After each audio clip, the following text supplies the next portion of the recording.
So I'm back on the allotment again today, and it's a scorcher, so I shall get as much done as I can, but I hope you enjoy what we are able to do.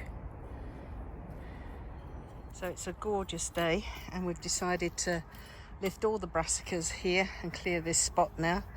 This is where the shallot onions were, and we had some brassicas here, and we were going to leave the brassicas up this end of the plot, but we've cut all the shoots off and cut our losses because I want to replant and I want to compost this area. So Anna is kindly weeding this patch, and then we'll put some compost down ready for planting hopefully tomorrow.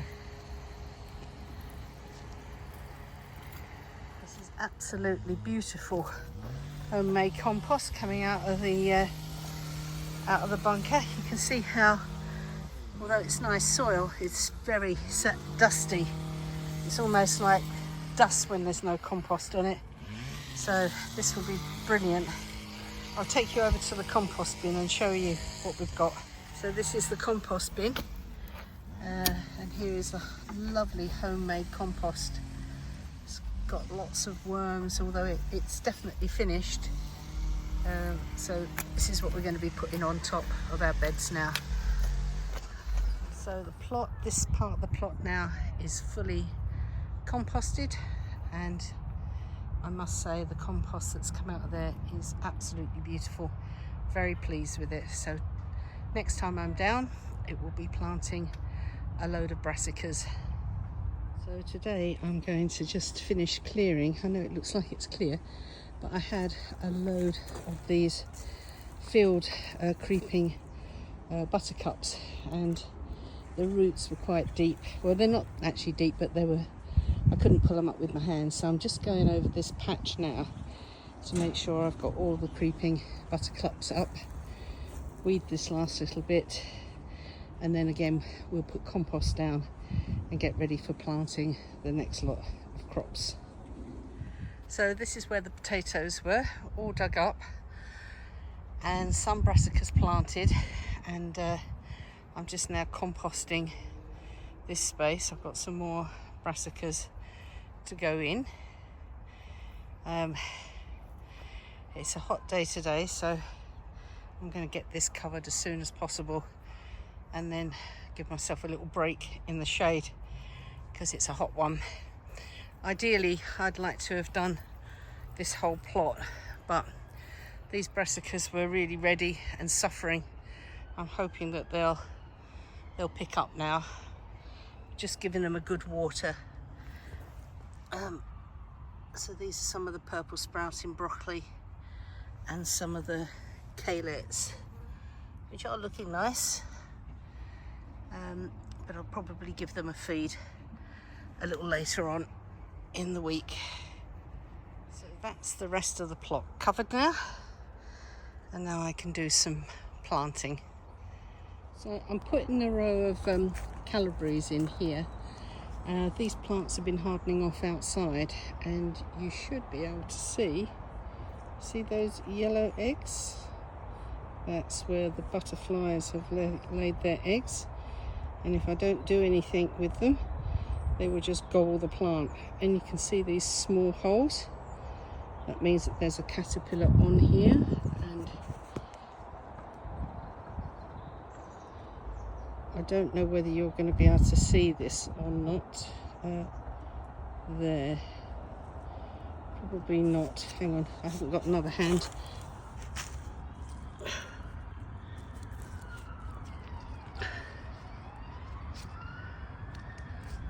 Right. Just above my finger is a tiny little caterpillar. Just there. So I'm going to get those off, and then I've got a mixture in here of, I'll put it up on the screen, some horticultural soap, and I think it's called BT something, but as I said, I'll put it up on, and that kills the caterpillars that merge, because you can't see them all, and some of them are so tiny. So I shall be just dipping the plants into that before planting them out.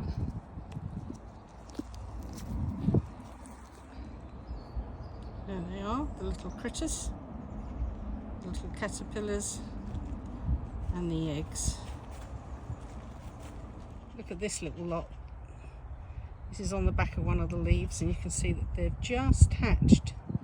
Look at all those tiny little caterpillars. They're already eating the leaf.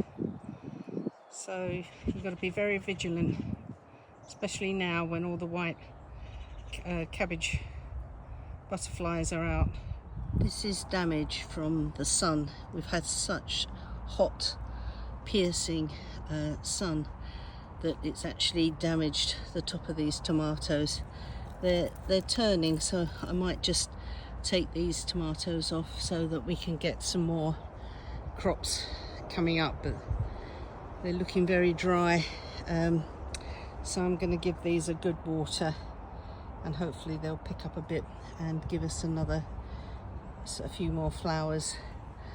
I also know that some people have been saying that they've got some blight, so I want to check the tomatoes for any blight as well. So this is really our main first crop of tomatoes that I've taken. Lovely cherry tomatoes of different sorts, and these are some of the beef tomatoes, and you can see that I've taken the one that have been damaged by the sun, and you'll also see that I've taken tomatoes that are blushing. In other words, they're turning red, but they're not quite fully red. And I've taken a few of these really big ones, and the reason why I've done that is because we're quite late in the tomato ripening season, and I'll just show you the tomatoes. We have a lot of green tomatoes, so by taking those off, it gives a chance for these tomatoes to ripen. I now need to go around and take some of the leaves off so that the sun can get to them, but you don't want them to burn either, so it's a bit of a mixed blessing, taking the leaves off, so it gives it some protection. But I've yet to do that, and you can see where it's been really dry, the flowers have started to dry out, so I've just given them a good water. I'm not overly keen on watering them too much, one because it alters the flavour of the tomatoes a bit, and two, it's been so hot I don't want the tomatoes to split. But I have given them a good drink now, because the forecast that we had for some heavy rain hasn't happened, and the poor little things need some help. The tomatoes just before they're ripe won't affect their flavour or anything. They'll ripen really quickly at home, and I don't want those to rot on the plant. I can cut that out and we can use the tomatoes in cooking, but it won't take long. These will be ripening in a few days at home. So I've finished prepping the onions ready to go into storage, and these are the white onions, and you can see that some of them are absolutely ginormous. If anything, they're probably a bit too big for our kitchen use, and these are probably Bedfordshire something or another, or Alice Craig. They're the two seeds that I normally use, but I do think these ones are Bedfordshire something. I'll have to put it up on the screen. And I put 3 seeds into a cell, and they've still come up enormous, so I will be repeating them again next year, because they are wonderful onions. These are the shallots. Again, I can't remember whether these are Zebrun or Red Florence, but again, some of these they're pretty huge and they're beautiful, lovely shallots. Really pleased with those. And here we've got some red onions, and in this pot here are all the kind of really small onions. And what I've noticed when I've put things into storage if I put everything in the baskets, i.e. those red onions in with the red onions, when you come to the end of the season, you get all these little tiddlers and they've sort of dried out. So what we're doing now is putting all the little tiddlers in a spare box and putting those straight in the kitchen to be used first. That way we don't waste them. And then in this box are all the ones that aren't any good for putting into storage. If you've got any bit of blemish on, see, even just here, you can risk the whole basket or all of those that have gone into storage getting rotten. So we put these into a different basket, and these and the box of tiddlers are the ones that get used in the kitchen first. Now, I don't normally have very much success with red baron, with red onions. I usually grow red baron, sometimes from seeds, sometimes from mainly from sets. And they've always kind of gone to seed on me.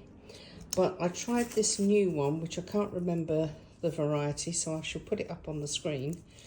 And they were sets from King Seeds, and not one of them have gone to seed. So I'm definitely repeating those next year. I mean, I've got to taste them yet. I haven't tried one, but they look beautiful and they'll be great in salads and things. So I'm definitely going to be growing those next year. What I've also decided is I'm going to grow more of these banana shallots rather than the shallots from sets, which I had in a previous video, where with one seed you get one onion, which is fine, but I'm going to grow many more of these. With the shallots from sets, you put in one bulb and you can get 6, 7 shallots, but they are small. And I'm thinking, well, why am I fiddling around with all those tiny little onions? But I do like some to pop in whole in stews and casseroles for the winter. But I'm going to grow far, far less of those and many, many more of these. And as far as the big white onions are concerned, I'll carry on growing these ones. A little bit alarmed at the size of some of them. But, you know, it's a nice mixture and I'm really, really pleased with them. And sometimes, do you know, this is the first time I've actually assessed the onion crop and thought about what is it that we need as a household. So it's been a good, and making this vlog has helped me to do that. So we will see in next year's vlog whether or not I've managed to do as I've said. So I hope you enjoyed the tour today and the vlog. Don't forget, give us a thumbs up, consider subscribing because I need you, and any comments are great. So wherever you are, whatever you're doing, happy growing.